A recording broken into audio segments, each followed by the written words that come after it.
n'a l'air de rien, mais cette voiture est un petit bijou de technologie.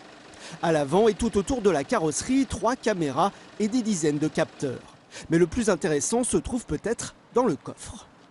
On a un certain nombre de PC qui nous permettent de dialoguer avec les capteurs, de visualiser nous en direct ce qui se passe, ce qu'ils voient. Et on a en dessous la partie intelligente en fait, du véhicule, avec tout ce qui est loi de contrôle commande, prise de décision et actionnement donc, de la voiture.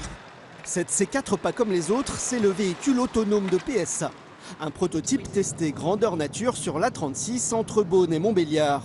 Au bout de quelques minutes, la voiture propose de gérer elle-même la conduite et les dépassements. J'appuie sur le bouton et je peux relâcher les pédales et le volant.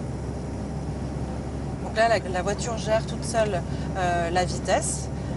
Elle s'adapte à l'environnement, donc à l'infrastructure, donc par les vitesses au panneau.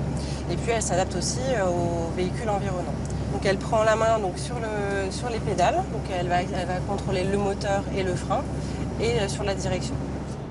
Un volant qui bouge tout seul, à 130 km/h, la sensation est étrange. D'autant que les accélérations sont brusques et la conduite peu fluide. Mais les ingénieurs continuent de travailler pour améliorer en permanence le prototype. Rouler sans les mains, c'est bien, mais se garer grâce à son smartphone, c'est encore mieux. Sur cet autre modèle, PSA travaille sur une application qui permet au conducteur de faire un créneau sans être dans l'habitacle. L'intérêt de cette fonction-là, ça serait quoi? Ça serait de pouvoir lui demander de redémarrer à distance et de venir faire quelques mètres pour dégager l'accès au cockpit en fait, ou à l'habitacle et permettre donc au moins au conducteur de rentrer et reprendre sa position au volant. Cette semaine, ces 2 véhicules sont présentés aux salariés de Belchamp qui ont contribué à leur mise au point. C'est une fierté, c'est le moment où ils peuvent en parler à la maison, où on peut en parler à l'extérieur, c'est le moment où ça devient public et tout le travail qu'ils ont fait depuis 1 an, 2 ans, 3 ans, etc. devient enfin public et ils peuvent en parler. Et ça, pour nous, c'est important.